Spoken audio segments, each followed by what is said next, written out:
coming up on the Crazy Jamaican Boy podcast. To all the Jamaican adult content creators out there, I salute you guys. I'm not doing a thing, but please, for the love of God, make better content.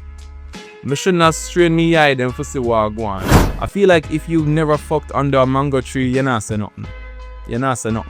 I feel like that is just so quintessentially Jamaican. It's a Jamaican experience. Hi guys, I don't know, this is your boy Anthony and this is the Crazy Jamaican Boy podcast. This is the third episode. I'm so excited. We launched last week and the feedback thus far has been great. You know what I mean? Like, it really seem like I enjoy it. I still not engage. I still not give me some feedback and things. So I do appreciate that because, that level of energy that just make me want to continue. And just want to make more, do. So I really, really appreciate it, guys. I'm on episode 3. You know what people stop at episode 1? You know what people start podcasts and stop at episode 1 and me reach episode 3. So we're really grateful for the support, guys. And I hope that you'll continue to give me that support, right? And you can support it in numerous amounts of ways, guys. All right, if you're on YouTube, you can just like the video. You can comment, you can share it, you can do a bag of things with it. Spotify, you can leave a review, give me some good love, guys, stream it. Apple, the same thing, you can leave a good review as well. All of that really helps to make the podcast grow, guys. So, again, thank you guys for the support and the love, and yeah. So, I want to get into some things now though, but before I get into the main topic I want to discuss on today's episode, I want to address a comment I received, right, regarding the last episode. And I feel like this has become a recurring theme where at the beginning of the podcast, I always want to address something I said in the previous episode, but just bear with me, guys. So the comment says, okay, now I'm halfway through the video. I'd advise you as someone who is not dark-skinned to not discuss this issue without an input from dark-skinned black folks, perhaps as a guest or by referencing a video or research by dark-skinned people. Sincerely, a dark-skinned woman who is tired of hearing and seeing colorism conversations led by people who do not embody our experience. Alright, so I'm not gonna lie, guys, when I first saw this comment, I was a bit irritated, you know what I mean? Because I was being defensive, I'm not going to lie. But then I kind of looked into myself, I kind of checked myself, I'm just like, you know what? She does have a point.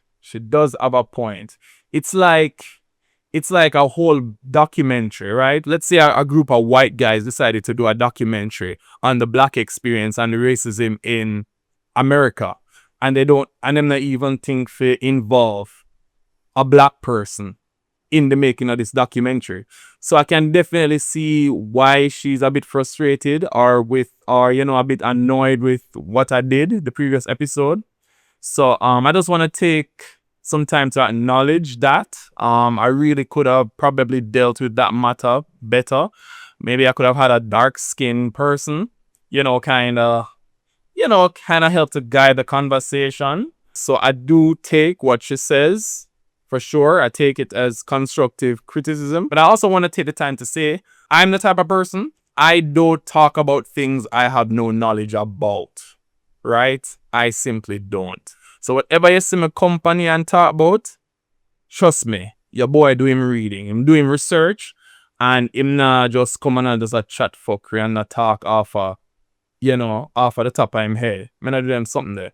But I do appreciate this comment and I love how you approached it with a level of respect.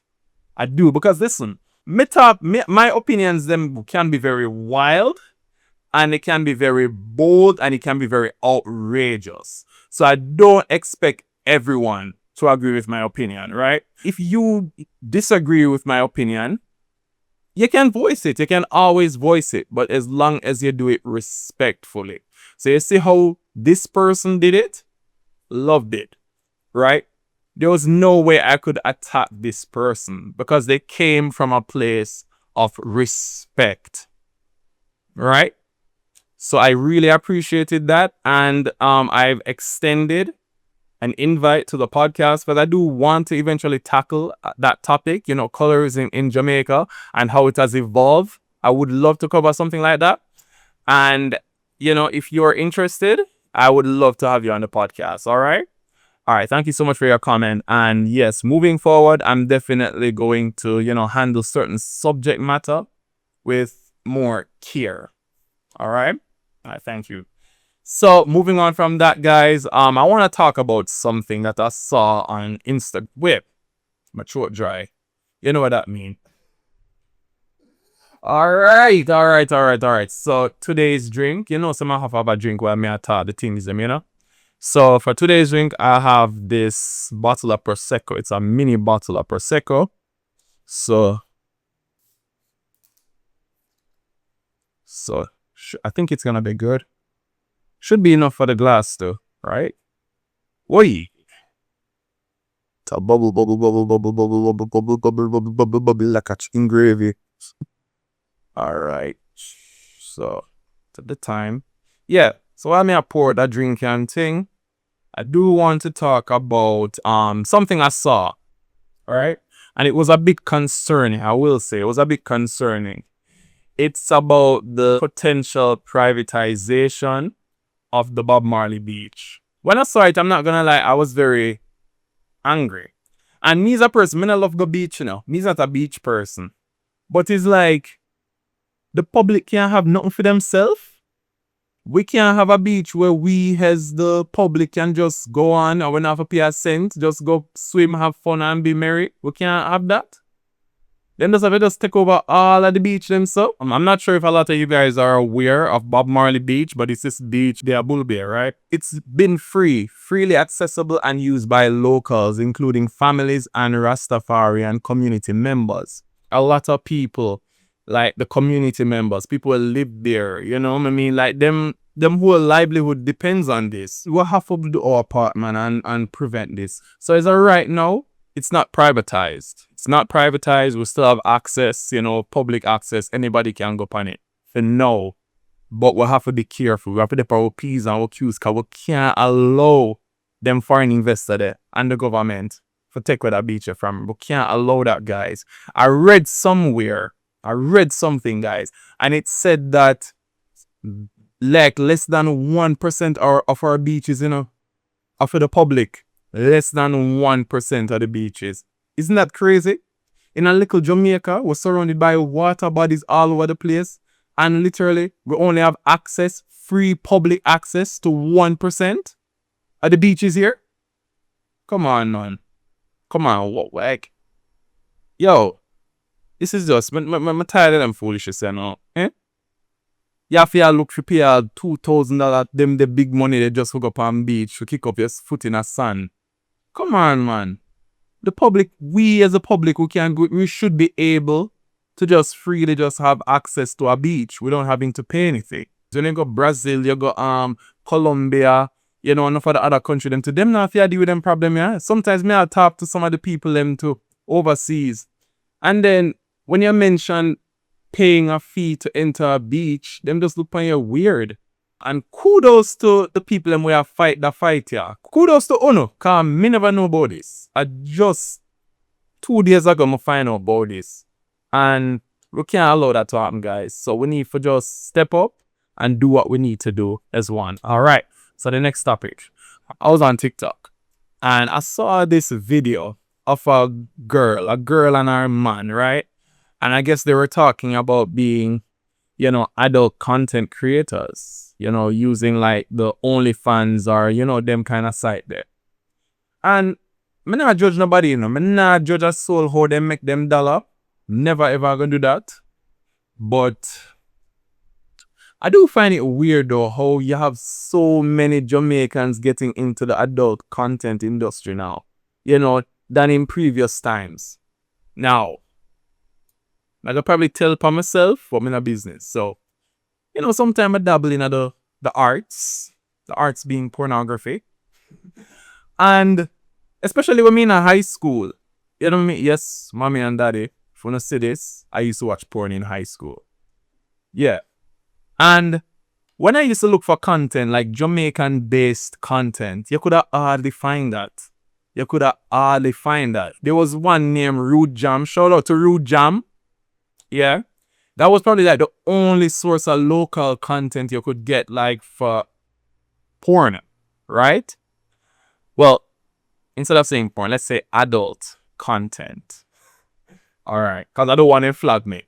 But yeah, that was like one of the only sources, like maybe 10 plus years ago, you could find of like Jamaicans indulging in like these sexual acts on camera, right?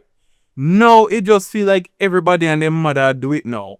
So when I stumbled upon this video was like giving like a whole tutorial about how to get into the industry and how much money she make I do this. My thing is, if you're gonna do something, I need you to do it well. I need you to mash up the place, shell it down. You see me I said? Now, if you are, we're in 2025 now, about to enter 2026. You can't shoot content and it grainy and me strain my eyes and for say what I go on. No. No. And then you are my $10.99 for subscribe to you per month? No. Oh, no. It's amazing. But yeah, I do find that very interesting, guys. But what do you guys think, though? Do you think that this is a lot of people entering the adult content market? Do you think it's because of, there's a moral decay in society? Or do you think that Jamaicans on a whole have gotten more, sex positive and they're more open to taking on this? What do you guys think? I'm very, very interested to hear your thoughts on this. But yeah, to all the Jamaican adult content creators out there, I salute you guys. I'm not doing the thing. But please, for the love of God, make better content. I should not strain me eye them for see what I go on. Make it engaging, make it entertaining, give it a show. So like this couple in particular, like I looked up their content and I was not impressed. I was really not impressed. I'm not gonna call a name because I don't want to bring down nobody. But I was not impressed in the slightest at all. In my head, I say, yo, I doubt they're making much money from this. Listen to me. It's if you have a friend and them say them want to get into this adult industry and make them type of content, and you see the content and you know it's trash, don't make them embarrass themselves like that. Don't make them embarrass themselves like that. Gently tap them on them shoulder and just be like, hey, you can apply to the call center, we could try a 9 to 5. Not everybody is meant to fuck on camera. Not everybody is meant to be porn stars. Not everybody is meant to be prostitutes. Not everybody is meant for that. You know what I mean? Just get a 9 to 5. Don't embarrass yourself. Alright? Don't embarrass yourself. Alright. Confession time, guys. Confession. So the first confession. I can't wait to see you in person. You're sexy. Alright, so this is not really a confession. My heart left me yard, so you're probably not gonna see me in person. But thank you. I appreciate being called sexy. You're such a chill person. I'd love to be your friend. Mean chill? I feel like there's other ways I could have described me, but I don't think chill would be the right word. But thank you. Thank you for wanting to be my friend. Alright. Thanks for reading my message about your pretty toes. I'd really suck them every day. Oh boy. Listen. Thank you for the content. Thank you. Thank you so much for that. Easy. Alright, so that one that one look like it's gonna be juicy. If you read it. Well, the year was 2007 when Nokia phones were a thing. 2007, I was in high school. Alright, high school. Alright. This girl and I were sitting down under a mango tree. She took her phone out, put on vibrate. As I sure you can recall, the vibrations on that phone was heavy. Wait. Let me just continue to read it. On that, she put said phone on her clit. Asked me if I wanted to help one thing. Oh my gosh. No, you can't live with this up. You can't live with this up. You can't live with this at all, my G. So, she had the Nokia phone. She put it on her clit. She used it as like a vibrator. And so, you want to creative, you know? I want to creative, so. I want to creative, so. Why buy a vibrator? I can just use and treat Nokia phone. One of the Nokia phone and one of the bangers them. Why buy a vibrator? The Nokia phone is all in one now, you know, 2-in-1, you know. No, sir. And then we fuck under the mango tree. By the way, I feel like fucking under a mango tree is a Jamaican rite of passage. I feel like if you never fucked under a mango tree, you're not saying nothing. You're not saying nothing. I feel like that is just so quintessentially Jamaican. It's a Jamaican experience. To fuck under a mango tree. Oh God. No man, you need to finish that story. You did get catch? What did go on? Come on, you can't leave running. Alright, you know what? On that note, I think I'm gonna wrap up here so. I think I'm gonna just wrap it up here so. But anyways, guys, thanks for tuning in. Love the support as always.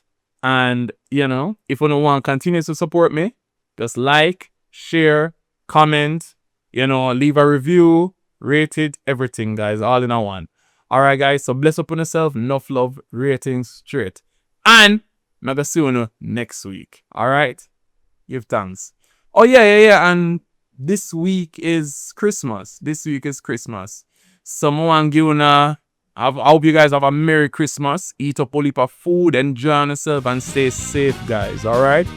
Alright, bless up on yourself, enough love always. Alright, peace. Cheers.